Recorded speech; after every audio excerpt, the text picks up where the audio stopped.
मेडीजी के prime channel पे आपका हार्दिक स्वागत है। आज हम करंट अफेयर के कुछ इंपॉर्टेंट टॉपिक्स को डिस्कस करेंगे। वो करंट अफेयर के टॉपिक्स मेनली 21 नवंबर के न्यूज़ से कवर किए गए हैं। चलो देखते हैं आज के टॉपिक्स में कौन से टॉपिक्स हैं। फर्स्ट टॉपिक है sentinel satellite. Okay, sentinel satellite है वो नासा ने अभी रिसेंटली लॉन्च की है। ठीक है, इसको क्या बोलते हैं? इसका नाम है mainly Copernicus Sentinel Michael Freilich satellite. ठीक है, ये मेनली मॉनिटर करने के लिए ओशियंस के सी लेवल को मॉनिटर करने के लिए ये सैटेलाइट लॉन्च की है। It was launch in space x falcon 9 rocket.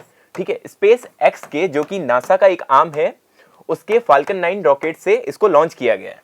The satellite was jointly developed by ESA and national aeronautics and space administration. मतलब कि ईएसए और नासा के द्वारा लॉन्च किया गया है। और भी इसके पार्ट्स हैं इस मिशन के, national oceanic and atmospheric administration, European organization for the exploration of metrological satellites and French national centre for space studies. तो इसमें मेनली आप ईएसए और नासा याद रखना, बाकी इतने ज्यादा इंपॉर्टेंट नहीं है। It will measure the height of the ocean which help in understanding climate change. It means climate change को अंडरस्टैंड करने के लिए ये सैटेलाइट को लॉन्च किया गया है। वो कैसे करेगा? हाइट ऑफ द ओशन को मेजर करेगा फर्स्ट। ठीक है, क्लाइमेट चेंज कैसे होता है? ठीक है, हमारी जैसे गर्मी बढ़ती है उसकी वजह से ग्लेशियर्स मेल्ट होते हैं।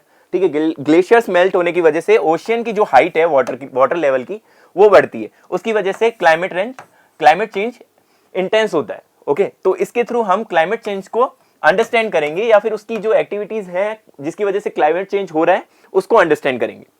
The satellite will make sea level observations and will provide measurements on global sea level rise. ठीक है, ओके। सो नेक्स्ट स्लाइड में है, ये एक्चुअल में ये प्रोग्राम है, ये कॉपरनिकस प्रोग्राम के अंडर में आता है।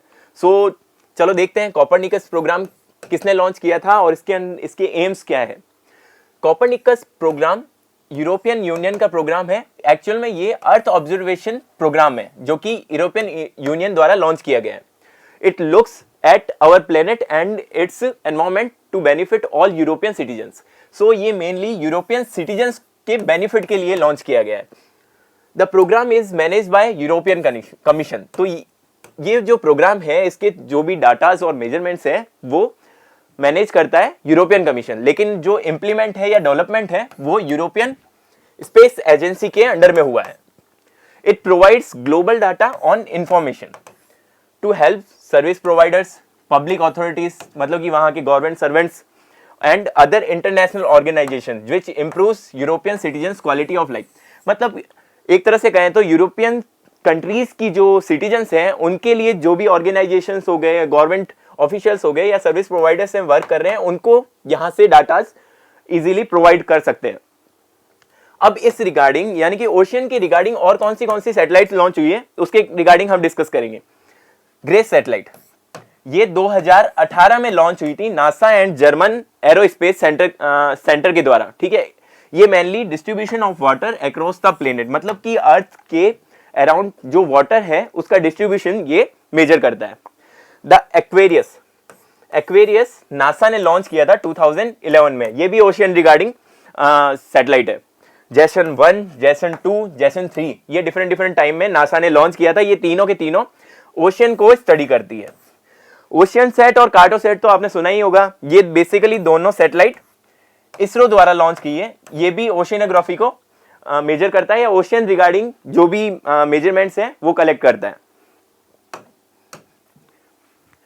सो नेक्स्ट आर्टिकल है project kirana. Project kirana master card and United state agency for international development द्वारा लॉन्च किया गया है रिसेंटली। ठीक है, ये बेसिकली लखनऊ यूपी के तीन डिस्ट्रिक्ट्स में लॉन्च किया गया है, Kanpur, Lucknow and Varanasi.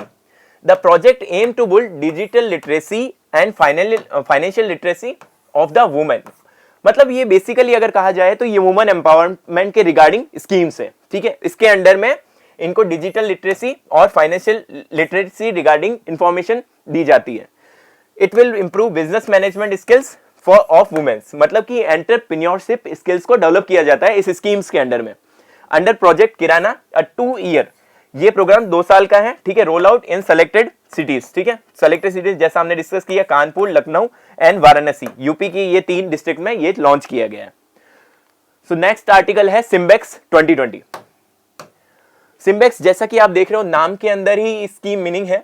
SIMBEX S Singapore को डेनोट कर रहा है, I India, M maritime, B bilateral और EX एक्सरसाइज। तो ये बेसिकली सिंगापुर इंडिया के बीच में मैरीटाइम बाइलेटरल एक्सरसाइज है।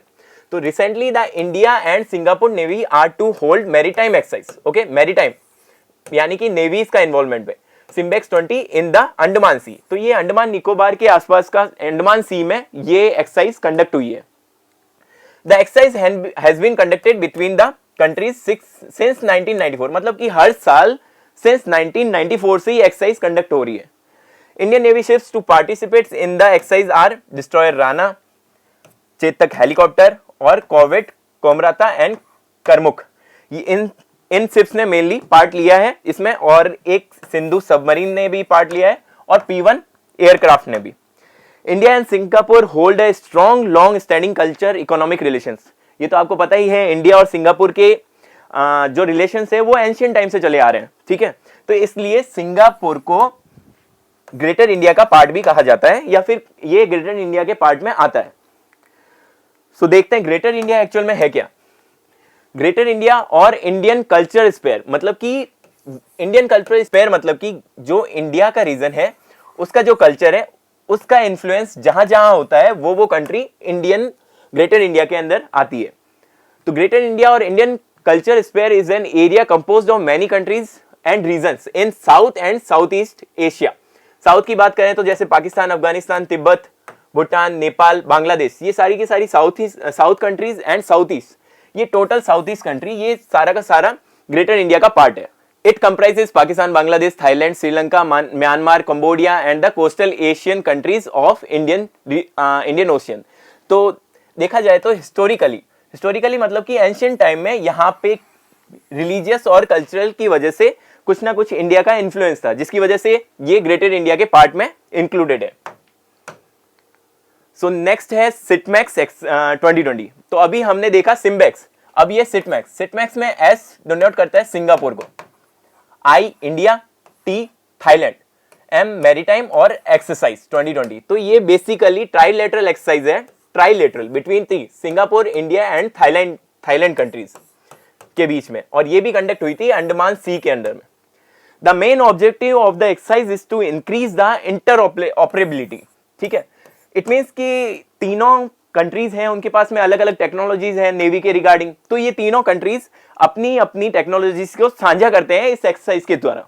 The exercise will also enhance many sides of maritime operations, मतलब कि अलग अलग एस्पेक्ट्स होते हैं वो इसमें चेक किए जाते हैं, ठीक है। The Indian Navy was represented by INS Karmukh and INS Kamorta. So देखते हैं यहां पे ये INS कमोटा है। INS Kamorta India's first anti submarine stealth corvette built in the country, okay. ये स्टील्थ कॉर्वेट है। स्टील्थ कॉर्वेट क्या होता है? Stealth ship is a ship which employs stealth technology construction techniques, ठीक है। ये एक तरह से कंस्ट्रक्शन टेक्निक है, ठीक है। Is an effort to ensure that harder to detect by one or more of radar, visuals, sonar and infrared method. मतलब एक्चुअल में इसमें होता क्या है, जैसे सिंपल सी बात है कि ये है इंडियन शिप, ये इंडिया की शिप है, और ये है enemy ship. Enemy ship India की शिप को डिटेक्ट जब कर पाएगा जब इनके रेडार से सिग्नल्स आएंगे और वो सिग्नल्स रिफ्लेक्ट होकर यहाँ की सर्विस के वापस इनके रेडार के पास में जाएंगे, जिससे ये डिटेक्ट कर पाएंगे कि हाँ भाई इस शिप का कोई शिप है या फिर इस शिप का कोई ऑब्जेक्ट है जो कि यहाँ पे उनके ओपोजिट साइड में मूव कर रहा है। अगर यहाँ की सरफेस को हम पैरेलल ना रखें, बाई चांस इनकी सरफेस को अगर हम पैरेलल ना रखें, ठीक है, एंगल पे रखें, तो वो उसकी जो रेज होगी वो उससे टकरा के एक अलग डायरेक्शन में डिफ्लेक्ट हो जाएगी, और बहुत हार्डली और बहुत स्मॉल अमाउंट ऑफ रेडिएशन है वो वापस रिफ्लेक्ट हो पाएगी। और वो तो किसी की भी हो सकती है, जैसे बर्ड ऑब्जेक्ट हो गई तो वो भी हो सकती है, उनकी रेज भी हो सकती है। तो इसलिए ऑब्जेक्ट को आइडेंटिफाई करना उनके लिए नियर टू इम्पॉसिबल हो जाता है। सो बेसिकली ये INS कमोटा है, ये एंटी सबमरीन वॉरफेयर के लिए यूज होता है। इसमें और इसमें दोनों में एक ही डिफरेंस है कि इसके अंदर हेलीकॉप्टर पैड भी है, और ये फर्स्ट इस टाइप का इंडिया में कॉर्वेट है जिसमें हेलीकॉप्टर पैड भी है। सो नेक्स्ट देखते हैं, नेक्स्ट है IRNSS satellite constellation of India. So IRNSS की अभी रिसेंटली इंटरनेशनल मैरीटाइम ऑर्गेनाइजेशन ने इसको world wide radio navigation system का पार्ट बना दिया है, या फिर उसमें एक्सेप्ट कर लिया है इसको इसके कंपोनेंट बनाने के लिए। The Indian regional navigation satellite system IRNSS has been accepted as a component of the world wide radio navigation system. तो अब इसके बाद में क्या होगा कि कोई भी कंट्री होगी वो इंडियन ओशियन रीजन के लिए IRNSS को की सर्विस भी चेक कर सकती है। This will enable the vessels to use IRNSS to obtain position information similar to GLONASS जो कि रसिया का है, GPS USA का, Baidu China and Galileo EU। तो now IRNSS is set to commercialize by Antrix। Antrix ISRO का एक कंपोनेंट है, इसरो की एक आर्म्स है जो कि इसको कॉमर्शलाइज करेगा। The navigation systems up to 1500 kilometre in the Indian ocean water can now replace GPS। मतलब कि इतने एरिया तक अब IRNSS की सर्विसेज प्रोवाइड की जा सकती है। तो हम GPS को ना सेलेक्ट करके अब IRNSS के थ्रू हम ये सर्विस इजीली कलेक्ट कर सकते हैं। This means that the ships in the Indian Ocean can obtain information from IRNSS for their position at the sea. Also, it increases the military security। चलो military security अब कैसे करेगी? जैसे पहले हमको कुछ भी इंफॉर्मेशन चाहिए होती थी इंडियन ओशियन के रिगार्डिंग या फिर हमारे पोजीशन इंफॉर्मेशन रिगार्डिंग, तो हमको यूएस और रशिया के जीपीएस या ग्लोबल पोजिशनिंग सिस्टम्स को यूज करना पड़ता था। जैसे ग्लोनास की सर्विस लेनी पड़ती थी या फिर जीपीएस की, ठीक है। लेकिन अब हमको डायरेक्टली IRNSS के थ्रू या नेविक के थ्रू हमें ये इंफॉर्मेशन मिल जाएगी, हमें उन पे डिपेंडेंट होने की जरूरत नहीं है। लेकिन ये सिर्फ और सिर्फ इंडियन ओशियन रीजन में एलिजिबल है।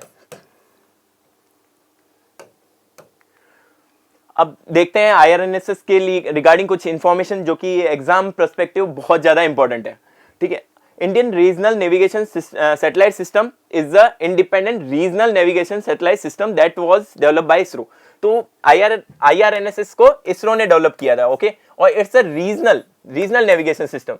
रीजनल क्यों बोला गया है? क्योंकि ये सिर्फ और सिर्फ वो 1500 किलोमीटर तक ही अपनी सर्विस प्रोवाइड करवाएगा। जबकि जीपीएस की अगर बात करें, global positioning system, global means ये टोटल अर्थ की जितनी भी इंफॉर्मेशन है पोजीशन की, वो इसके थ्रू हम ले सकते हैं। इट्स ऑपरेशनल नेम, मतलब इसका ऑपरेशन नेम नेविक है। नेविक की फुल फॉर्म है नेविगेशन विथ इंडियन कॉन्स्टिलेशन। तो NavIC consist of 8 satellites located at a distance of approximately 36,000। इनकी टोटल 8 सैटेलाइट्स है। 8 देखा जाए तो यहाँ पे कितनी डिनोट की गई है? 7, 1 2 3 4 5 6 7, बट यहाँ पे 8 लिखा हुआ है। मतलब कि एक जो सैटेलाइट थी उसमें कुछ इश्यूज आ गए थे, कुछ प्रॉब्लम्स आ गई थी, वो प्रॉपर्ली वर्क नहीं कर रही थी, तो इसरो को एक और सैटेलाइट सेंड करनी पड़ी। तो अभी टोटल 8 सैटेलाइट्स हैं, उनमें से 7 वर्किंग है और एक नॉन वर्किंग है। इनमें से 4 सैटेलाइट्स जो ये रेड में दिख रही है आपको, जो जियोसिंक्रोनस ऑर्बिट में लॉन्च की गई है, ठीक है, और ये 3 को जियो स्टेशनरी ऑर्बिट में। अब जो नेविक है वो एक्चुअली हमको क्या प्रोवाइड करेगी? It provides accurate real time positioning and timing service to users in India, okay, up to 1500 kilometre from its boundary. और ये दो तरह की मेनली सर्विस प्रोवाइड करवाता है। फर्स्ट, स्टैंडर्ड पोजिशनिंग सर्विसेज, ठीक है, जो कि ऑल सिटीजन्स के लिए, ऑल यूजर्स के लिए, जो भी यूज करेगा इस सर्विस को, यहाँ सिटीजन्स बोल दो, जो आर्मीज पर्सनल, सबके लिए है। लेकिन कुछ है रिस्ट्रिक्टेड सर्विसेज भी हैं, जैसे बॉर्डर के आसपास का एरियाज हो गया, उनकी पोजीशनिंग सिस्टम या वहां पे किसी की पोजीशन को लोकेट करना हो, वो सारी सर्विसेज हैं, वो रिस्ट्रिक्टेड है। वो सिर्फ और सिर्फ मिलिट्री एंड सिक्योरिटी एजेंसीज के लिए ही ओपन है। सो देखते हैं हम नेक्स्ट स्लाइड में जियो स्टेशनरी और जियो सिंक्रोनस क्या होता है। अब देखा जाए तो सैटेलाइट्स मेनली 3 ऑर्बिट में लॉन्च की जाती है। फर्स्ट LEO, ठीक है, लो अर्थ ऑर्बिट, सेकंड जियो सिंक्रोनस, थर्ड जियो स्टेशनरी। लो अर्थ ऑर्बिट में वो सैटेलाइट यूज की जाती है जो पर्टिकुलर स्मॉल रीजन के लिए होती है, ठीक है, क्योंकि ये जो लो अर्थ ऑर्बिट होता है वो अराउंड 400 किलोमीटर तक उसकी डिस्टेंस होती है अर्थ की सरफेस से। और सेकंड है जियो स्टेशनरी। जियो स्टेशनरी एक्चुअल में इक्वेटर, ये जो हमारा इक्वेटर है, इक्वेटर के अलोंग मूव करता है, ठीक है, और ये स्टेशनरी मतलब एक पोजीशन के रिगार्डिंग ये स्टेशनरी हो जाता है। इसको भी उतना ही टाइम एक रिवॉल्व करने में लगता है जितना अर्थ को एक रोटेशन कंप्लीट करने में, मतलब कि ये भी 24 आवर अराउंड में अपना रोटेशन कंप्लीट कर लेता है। तो मतलब कि ये एक पोजीशन को डोनट कर पाएगा। जैसे ये देख लो, यहाँ पे डायग्राम में आपको दिखा रखा है, ये अर्थ के साथ साथ मूव कर रहा है, मतलब कि एक पोजीशन को ये कंटिन्यू ट्रैक कर रहा है। और बात जियोसिंक्रोनस की करें तो जियोसिंक्रोनस, ये जियोसिंक्रोनस है। जियोसिंक्रोनस एक एंगल ऑफ इंक्लिनेशन, मतलब कि जो इक्वेटर है उससे एंगल ऑफ इंक्लिनेशन पे, एक एंगल पे सिचुएटेड है ये ऑर्बिट, ठीक है। इस ऑर्बिट के अराउंड ये सैटेलाइट मूव करती है। इसमें क्या होता है ना कि ये सिंक्रोनस करती है, मतलब कि जैसे अर्थ रोटेट करके एक पोजीशन यहाँ पे आती है, तब ये भी अपना रोटेशन कंप्लीट करके यहाँ पे होती है, मतलब इनका रोटेशन टाइम सेम है, वही 24 आवर। बट पोजीशनिंग की अगर बात की जाए, क्योंकि ये इलेप्टिकल पाथ में होता है और एंगल पे है, इसलिए पोजीशन सेम नहीं होती है, बस ये सिंक्रोनाइज करते हैं एक टाइम पे, एक पर्टिकुलर टाइम होता है उस पे ये दोनों एक दूसरे को सिंक्रोनाइज करती है। सो नेक्स्ट आर्टिकल है बुकर प्राइज 2020, ठीक है। रिसेंटली बुकर प्राइज 2020 अनाउंस हुआ है, ठीक है। American Scottish, okay, Douglas Stuart ने ये प्राइज जीता है, ठीक है, और अपने डेब्यूट नॉवेल से जीता है, जो कि जिसका नाम है Shuggie Bain, okay. The short list of Booker Prize consist of 5 more books, ठीक है। 5 मोर में से एक बर्न शुगर भी है, जो कि इंडिया में पब्लिश हुई थी गर्ल इन व्हाइट कॉटन के नाम से। अब ऐसा क्यों? क्योंकि जो यहाँ पे पब्लिश होती है या फिर बुकर प्राइज में वही बुक कंसिडर होती है जो कि मेनली इंग्लिश में होती है और पब्लिश इन आयरलैंड और यूके में। अब बात करते हैं बुकर प्राइज की। तो Booker prize is a literary prize, okay, awarded annually. तो ये हर साल ये प्राइज अनाउंस होता है और ये बेस्ट नोवेल के लिए दिया जाता है। The prize is awarded to novels written in English. तो मेनली ये सिर्फ और सिर्फ इंग्लिश के लिए है, इंग्लिश में जो नॉवेल्स लिखी होती है उनके लिए ये अवार्ड दिया जाता है, पब्लिश इन आयरलैंड और यूके। तो मतलब कि पर्टिकुलर जो बुक्स, जो नॉवेल्स आयरलैंड और यूके में पब्लिश होते हैं उन्हीं को कंसिडर किया जाता है इसमें। इंडिया की बात करें तो अरुंधति रॉय ने ये बुकर प्राइज कब जीता था? 1997 में ये बुकर प्राइज जीता था। इंडिया से अभी अरुंधति रॉय लेटेस्ट थे, ठीक है। उनका जो नॉवेल है the God of the small thing, इसी के लिए इनको ये प्राइज दिया गया था। सो गाइस, ये थे आज के इंपॉर्टेंट आर्टिकल्स और होप आपको समझ में आए होंगे। आप एक काम कीजिएगा, इनके नोट्स बना लीजिएगा, एक क्रिस्प नोट बना लीजिए ताकि आपको रिवाइज करने में इजी हो। वरना आप एक काम कर सकते हैं, जो भी वीडियोस हैं उनकी स्पीड बढ़ा के भी वापस देख सकते हैं, तो वो भी आप थोड़ा टाइम कंज्यूमिंग है बट आपको फिर से समझ में आ जाएगा। सो आज के लिए इतना काफ़ी है। Thank you so much.